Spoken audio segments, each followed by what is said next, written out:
What is up, Glenwood, and welcome to this week's edition of The Rush, brought to you by State Farm. As always, I'm Danny Frey, and this time we have the huge Titans boys basketball win at Lanphier, as well as a girls basketball rivalry game against SHG. Also, we have hockey versus Champaign and a special Super Bowl version of Eric's Pigskin Picks. But right now, let's get the show underway. And in the first meeting against Lanphier, Glenwood lost to the Lions at home by 11, but this time the Titans wanted to get some revenge at Lober-Nika Gym. So let's take a look at the highlights.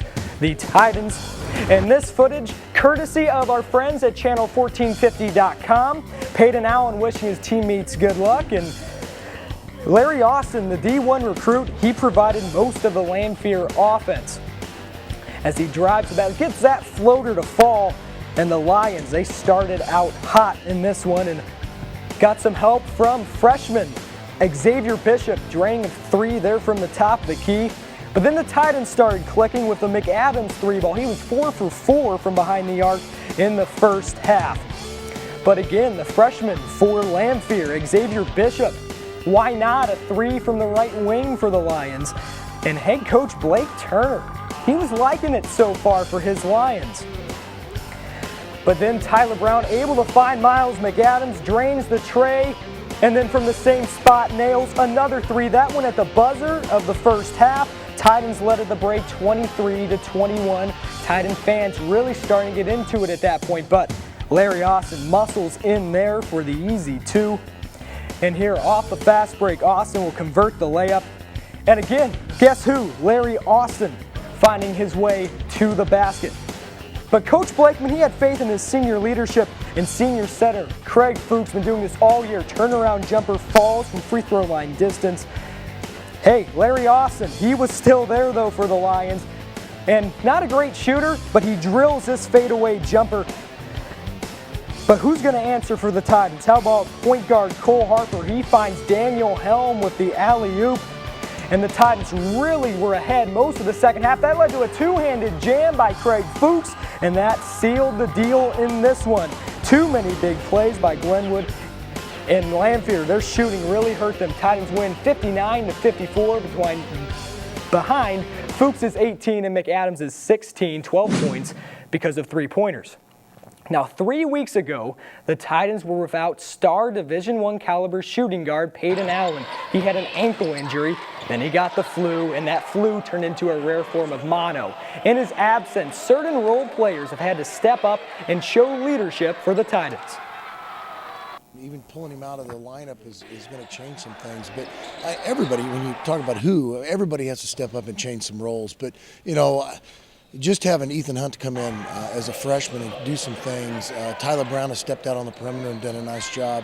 You know, and Miles, they all do. But just to name a few, I mean, those are the guys that have to step in and fill that void. Point guard Cole Harper was out earlier with mono and has added a new element to Glenwood's game. When I was out, we didn't really drive and distribute as much. So when I came back, I wanted to drive and distribute to Miles, our shooter, and then dump off to Craig or Daniel inside, and Tyler Brown came. Glenwood seniors Craig Fuchs and Miles McAdams have taken over the leadership role in Allen's absence. You know, just be a leader. Bring everyone in and tell everybody that we still had a chance. You know, that's kind of our motto these days is we just got to keep fighting, playing with heart until Peyton gets back. Everybody's got to work harder because he's an amazing player. He creates so much of our offense, and it's so much easier with him, and we just have to work a lot harder without him. After looking over some things, Blakeman feels the Titans are right where they need to be heading into the final stretch of the season. We shot the ball well, just got done doing some stats. The stats were really good. I mean, points per possession, we were over 1, and that's what we shoot to be. And but it's just a good game when the ball goes in at all. It looks good. The Titans have two tough matchups over the weekend, facing two of the three teams tied atop the CS8. Tonight at 7:45, Glenwood battles Southeast at Scheffler Gym, and then the Titans will try to avenge the 51-49 loss at SHG when they host SHG at 6:45 Saturday night on GCNN. And now the Glenwood girls basketball team only has 2 games remaining in the regular season before regionals, and this Tuesday night the Titans welcome in rival SHG. Here to be a guest anchor to go over these highlights is head coach Crossland. Thanks again for coming on. Thanks for having me. And You guys are heading into this game 9-4 in the CS8. Handled SHG the first time you guys met 61-40. What were you expecting this time around at Glenwood? Well, second time through conference, you know it's always going to be a little more intense. They've seen us, we've seen them. So we were expecting a pretty competitive game, and I think that's what we got. Let's take a look at that competitive game as it was, Glenwood and SHG. Now, Maggie Julin would have a huge night. She's had a huge year for you guys, just a sophomore. She really has. We're excited about Maggie. She's obviously a tremendous athlete. You can see the way she drives. She's shifty in there, and she can finish. So she's really been a big part of our team. Finishing with a jumper in the paint right there. And then off the inbound, well, SHG had junior Tiffany Bertoni, and she drills this three from the corner, had 4 in the ballgame. Yeah, it was kind of like an instant replay. She'd get open, and we wouldn't close out very well, but she's a really good shooter. She would chuck it from anywhere, but Kelly Graves was able to answer there with a 3 of her own from the top of the key. And then here, again, Bertoni, just open, why not, drills a 3. Yeah, you know, that was most of their offense, and the first time we played them, that's where most of their points came as well. So at halftime, the Titans led 21-19 just by 2, and it'll be a dogfight in the third quarter as well, but Maggie Julin helps when she goes and hits those pull-up jumpers, Coach. She really does. We've worked really hard about coming off our screens better, reading it, and you'll see some pick and rolls coming up here. That's a big part of our offense, and that's something we've run a lot more efficiently the last couple games. Bertoni hits another 3, guess what, and they dump it into Ellie Alexander, and inside, you and Bish as well have been solid for you guys. Yeah, when she's finishing, we're a much better team, and she did a nice job the other night. And that's why you guys are able to get easy baskets at the end to pull away with the 45-37 win. Julin with 15 points, Graves with 10. Here's some post-game sound. Well, they're a good rival and everything, and we worked hard on our pick and rolls, which is what we were working on because we knew they were going to trap us and everything, so we just worked on breaking it. What Coach said in the locker room, he was like, "You gotta work hard, we gotta play our game, we gotta have fun, because then we can just get our mojo back, and we gotta take their pressure and we gotta take it higher." All right, so Coach, after that big win, you guys got 2 games left, but then you got to look forward to regionals. You guys got the #1 seed in the Rochester Regional, but Rochester was able to clip you at the Lincoln tournament. So what are you guys looking at there? Well, our first game will be against the winner of Lincoln and Lincoln and MacArthur. That's a game we should be favored to win. We're not looking past that. Both of those teams are capable of playing very well on any given night. Should we be able to get past that, you know, it looks like it'll be a rematch with Rochester, and that's one that, you know, it'll be a really competitive game. Both our games so far this year have been close, so, you know, we're excited. Hopefully we can get another shot at them. All right, good luck, Coach, and thanks. And Tuesday at 7:30, the Titans travel down to Breeze to take on Mater Dei. And now it's postseason time for wrestling, and starting at 10 o'clock in the morning, it's the Saturday regionals that begin at Lanphier. And the Titans also, they wrestled Friday, and they were able to take down Rochester and Lanphier at Rochester. But right now, head out to those regionals and let's take a quick break, but we'll return with Eric's Super Bowl picks, hockey, and much more. Don't touch that remote.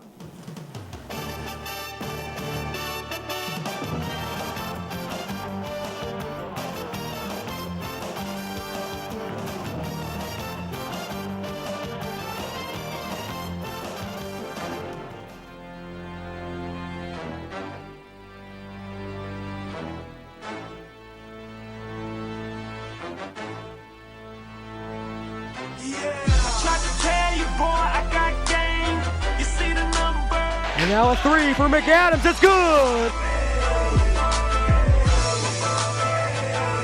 35 wins for Glenwood.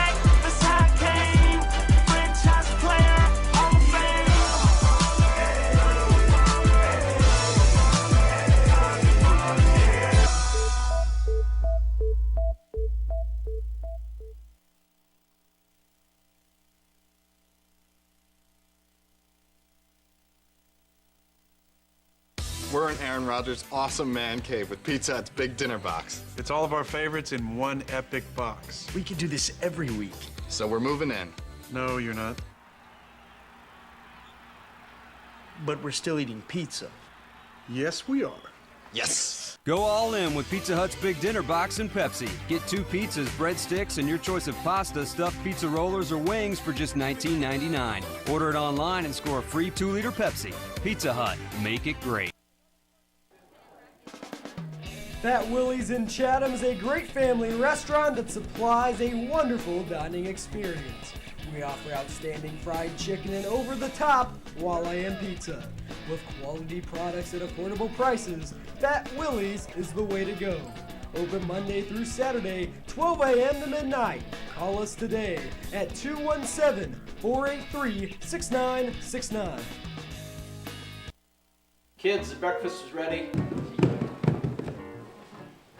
Eat up. Your friend's gonna be here pretty soon. I'll be there in a second. Have a great day. My friend's here, I'm leaving. Be safe. Come home right after school. Alright, see ya.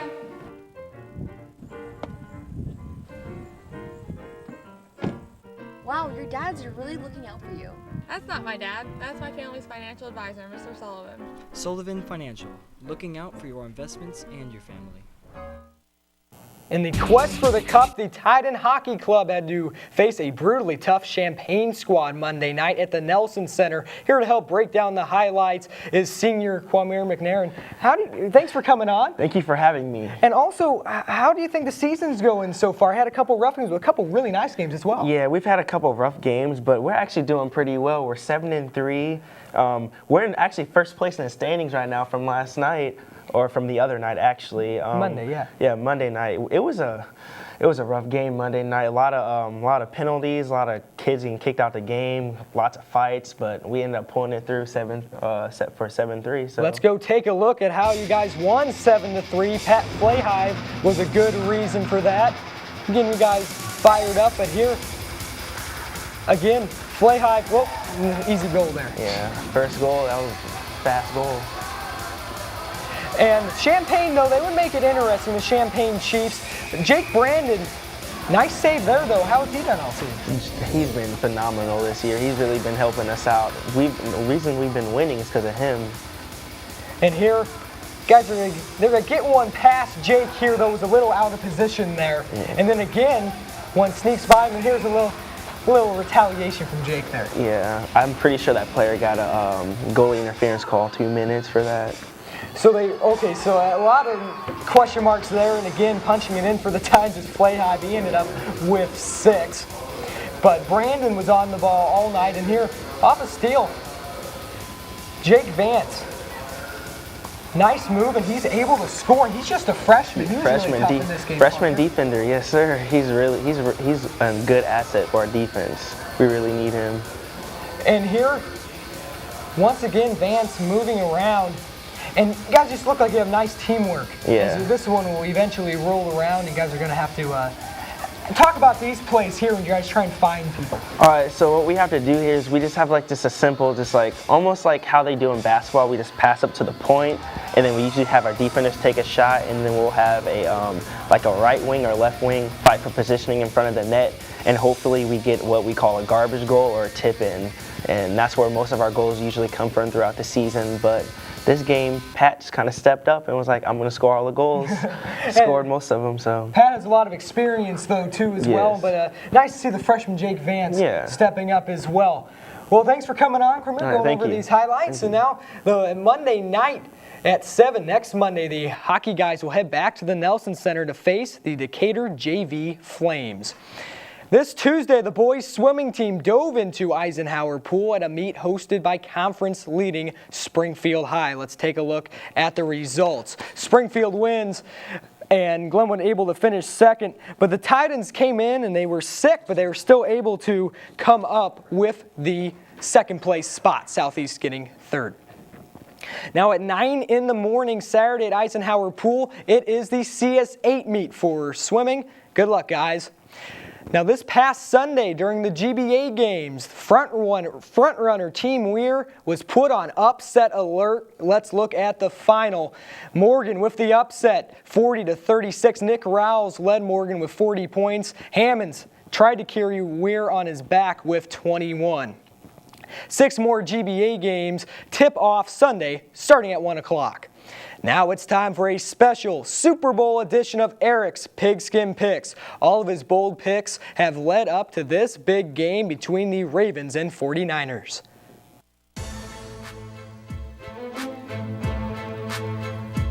What up, guys? This is my Super Bowl pick, Ravens versus 49ers. The key players out for the Ravens is Ray Rice. I think he'll run the rock well and have a touchdown. And Haloti Ngata, the defensive tackle, he will continue to wreak havoc and maybe have a pass deflection. For the 49ers, it's got to be Colin Kaepernick. He's been playing really well in the postseason with his running and passing game. And my next guy will be Patrick Willis, who's had 18 tackles and a sack in the postseason. And the big difference will be the running game, and that's why the 49ers will get it done.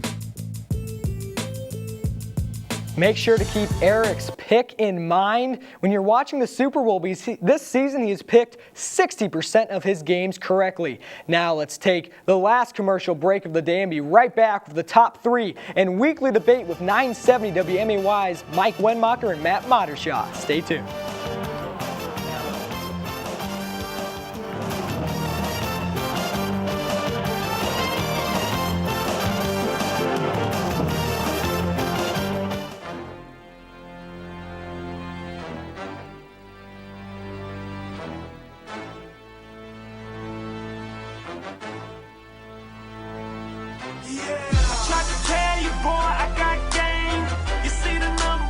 And now a 3 for McAdams. It's good.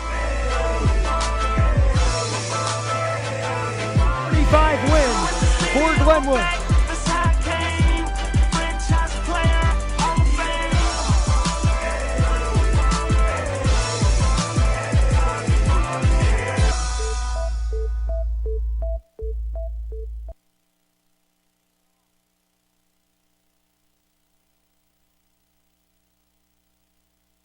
We're in Aaron Rodgers' awesome man cave with Pizza Hut's big dinner box. It's all of our favorites in one epic box. We could do this every week. So we're moving in. No, you're not. But we're still eating pizza. Yes, we are. Yes! Go all in with Pizza Hut's Big Dinner Box and Pepsi. Get 2 pizzas, breadsticks, and your choice of pasta, stuffed pizza rollers, or wings for just $19.99. Order it online and score a free 2-liter Pepsi. Pizza Hut. Make it great. Fat Willie's in Chatham is a great family restaurant that supplies a wonderful dining experience. We offer outstanding fried chicken and over-the-top Walleye pizza. With quality products at affordable prices, Fat Willie's is the way to go. Open Monday through Saturday, 12 a.m. to midnight. Call us today at 217-483-6969. Kids, the breakfast is ready. Eat up. Your friend's gonna be here pretty soon. I'll be there in a second. Have a great day. My friend's here, I'm leaving. Be safe. Come home right after school. All right, see ya.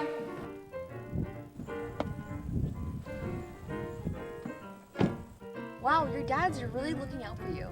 That's not my dad. That's my family's financial advisor, Mr. Sullivan. Sullivan Financial, looking out for your investments and your family. What up, guys? Welcome to my top 3 plays in Glenwood sports this week. I'm Eric Burkle. At number 3 from the hockey game, Jake Vance steals the puck from Champagne's Logan Hannon that led to the first goal of the game.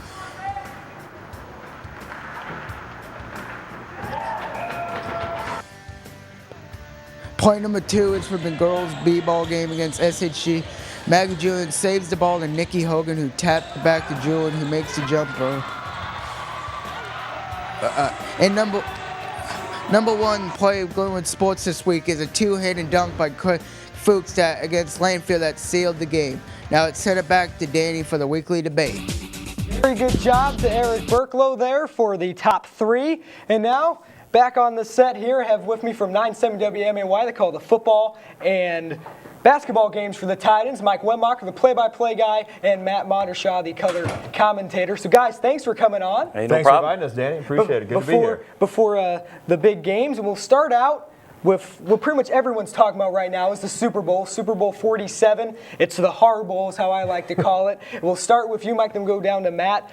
Which Harbaugh do you think has the advantage, and who do you think they'll win? I actually think Jim will have the advantage here. He's the younger brother, and the younger brother always likes to outdo the older brother in this situation. Also, I just can't buy into Joe Flacco. I know he's had a great postseason, but I just can't buy into a quarterback from Delaware University winning the Super Bowl. I think Kaepernick may be due for a bad game, but I think the 49ers have enough offensive weapons around him. Harbaugh's a great game planner. I think Jim outdoes his older brother John. Yeah, I think Joe Flacco's kind of due to choke because he hasn't. Exactly. But we'll go down to Matt. Which Harbaugh do you think will win the Har Bowl? I got to go with Jim also. I just don't. I'm not wacko for Flacco, let's put it that way. And, I can't buy into a guy who it's all or nothing. I mean, the man doesn't really hit any smaller or intermediate passes. You've arguably got a top 3 running back in Ray Rice. And they don't really run it with him. No, not really. Granted, ever since they made the move to Jim Caldwell, they have begun to get him a little bit more involved. But, I don't trust an offense that doesn't want to use Ray Rice and that only has long passes to Torrey Smith or an Anquan Bolden. Plus, that read option and that pistol offense that's been incorporated by the Niners, nobody's had an answer for it, and it kills the rush defenses. So I got to go with the Niners. Just got to watch out for the deer antler spray, possibly in the Yeah. water for the Ravens. Everybody keep an eye out Bring for that the up deer antler spray. with deer antlers come with Ray Lewis. He adamantly denies that I did not.